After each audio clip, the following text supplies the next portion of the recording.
iFILM, London.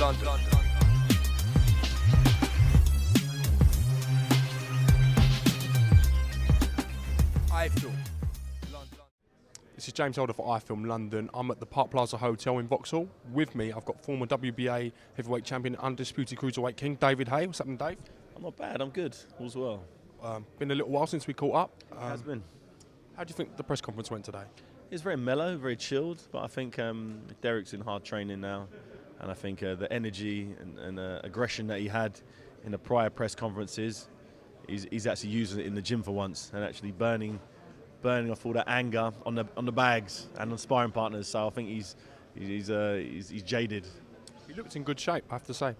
He did. His face looked very chiseled. I noticed that. Normally he's got his big, fat, round face, but I did actually commented on him. I said, "Oh, you're looking trim. You're looking like he's actually doing some training. Does actually look like a boxer."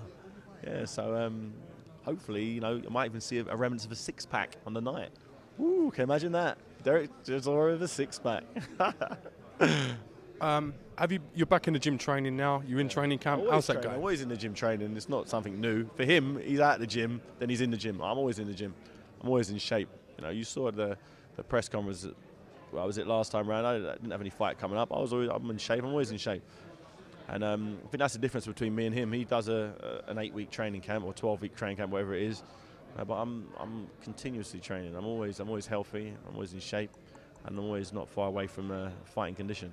The strength and conditioning coach is away working with Amir Khan at the moment in America. Has that been a bit of a hindrance for you? No. I'm working with Bobby Rich. I've worked with Ruben for a long time. He's got my nutrition spot on. He's big into organic food, and I think it definitely will help Amir Khan. He's probably taken over everything he puts in his mouth and makes sure everything's organic.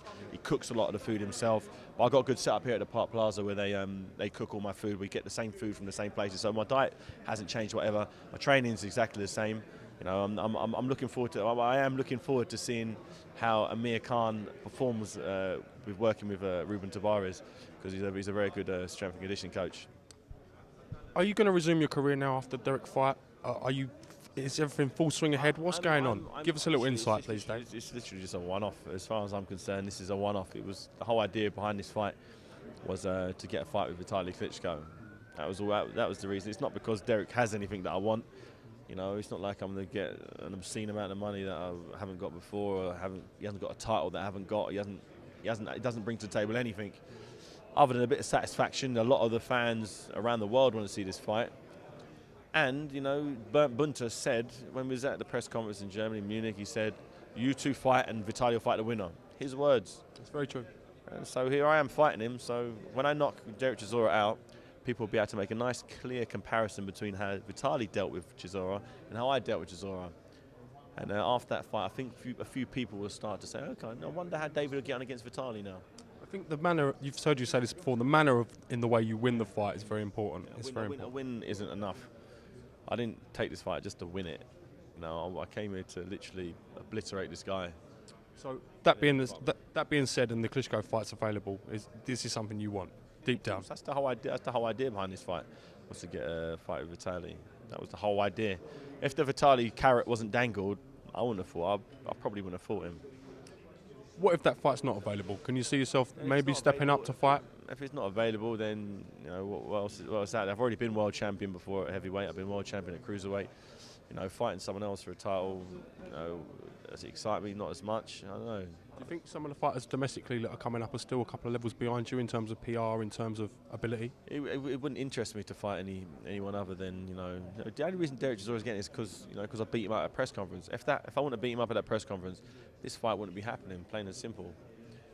So just the moment my knuckles struck his chin, it made him a household name. He's looking at my chin a bit eagerly there. Yeah, it made him a household name.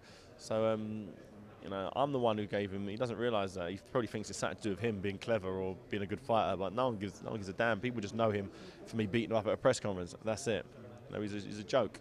Do you personally dislike David Chisora, or is this just business? Is this just in the ring now? Derek, he's not a nice guy.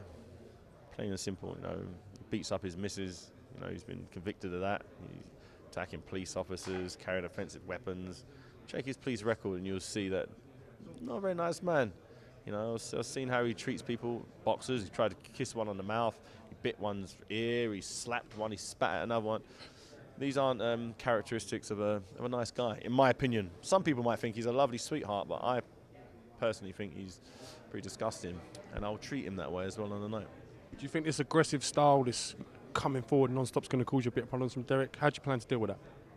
Punching him in the face. People are, if you're not getting punched in the face, it's easy to swarm forward on people. Anyone can do it. I could do that, put my hands up. As long as not punching me back, I can just keep walking forward all day long. When you fight someone as fast as I am, who punches as accurately as me, you know, John Ruiz said that. He said, right, he's not used to pressure. He doesn't like it. He's got nothing in the gate. You know, everyone was like, oh, well, if he gets into the later part stage of the fight, you know, he's got a great chin. You know, he ain't been stopped since David Tua 15 years ago. What happened? 20 seconds, he's on his arse. He tries to chase me down. I'll start running. Bang! He's sitting down on his butt. So everyone's got a great plan until they start getting punched in the face by me. Every coach is a great strategist until their boy goes out in the first ring and they can't understand why he's getting hit and why he can't land his own punches. No, I really anticipate a really good fight. I can see Don Charles and Chisora quietly confident, and seems to have a spark. Don Charles, I mean, we look at Don Charles was very confident that Ali Adams would beat Audley Harrison. Very confident. He had the master plan. He'd been working on Ali Adams' defense and all this stuff. How'd that fight go? I was there. I actually watched the fight. How was Ali Adams' defense in that fight? Ali Adams' defense, if I'm honest, it wasn't great. He was durable. He's been working for a year with Audley done what he does to other people. He boxed him into throwing, making the moves he wanted. That big left was coming, you know. But, you know, Don Charles said Audley ain't got no heart. He doesn't want to fight. So what happened? Did he get it wrong? I can't possibly comment on the great Don. All I can say is what I saw. The interview that you did with him, say, for instance, was he right or was he wrong on his prediction of the fight with Ali Adams Audley Harrison? In black and white, in layman's terms, he was wrong on his prediction. Okay, so what makes you think he's going to be right this time around? Because face value. He sounds very confident this time around. Very confident. Almost as confident as he did that his boy beat Audley Harrison. But it didn't happen. He's also said he wants to fight me personally. He wants to actually have a boxing match with me at the age of 50. This is the guy who's given Derek Chisora strategic advice to fight me, a 50-year-old man who was shit when he was in his fighting prime. I like Donny. He's got a big heart, you know. Sometimes people say things in heart, and you know what I mean. Serious to me. Stanley genuinely wanted to fight me. He genuinely thinks at 50, even in his fighting prime, he wouldn't be good enough to be a sparring partner. But he wants to fight me. This is the guy who's guiding Derek Chisora. That's all you really need to know, honestly. I find it quite amusing that it's the confidence of both of them. Yeah, we're going to do this, we're going to do that. Yeah, I find it's just going to be amusing to watch them both. You know, I wouldn't be surprised if Don ends up throwing a towel in on Derek. To be honest, is that your prediction? I think I might do it. I could knock him out, but I might just punish him and just keep stunning him until Don. I think Don might be a little bit compassionate as well. So I think I might work that into my game plan as well. I'll punish him, might not put him down, just keep stunning him. Loads of haymakers. Yeah, so to get Don to throw it, that's what I'm going to do. Okay, cool. Just got an exclusive. Don Charles throws in the towel. Last question. What have you made of the Euro so far? I was at Chelsea Parade. I saw you, you didn't see on the me. balcony. Was that not you? It was not me, no. Listen, there's an exclusive. How many people must have rung you? No. I think Mini David Hay. Was it Mini David Hay? His arms look smaller than David's, but it was David. No, it's not. His name's Mini David Hay on Twitter. He looks just like me. I know. Everyone thought I was there. It wasn't me. But he's actually done a bit of promo stuff before one of my fights. He's my stunt double. He was running upstairs and stuff like that. Cool guy. Get yourself Mini David Hay, Wadi Camacho together. Could be a great night. Could work. Definitely. David, I want to thank you for your time, as always, and I wish you the best of luck with the fight. We'll all be watching across the globe. Hopefully I won't need luck. But I'd offer that luck to Chisora. Remember, tell Chisora to train hard. Tell him I want to see a six-pack. He's looking good. He's looking good. But I want to see. I still saw a little roll. I want it banging. I want it bang ripped. Like that bad boy. Yeah, like that. Yeah. I want to. Get him fast. So I want to see Chisora, do some sit-ups, my friend. Do some sit-ups. Don't eat late at night. After 8 o'clock, go easy on the carbs. No bowls of pasta after 8. And let's have some fun. This is James Holder with David Hay for iFILM London. Thank you very much.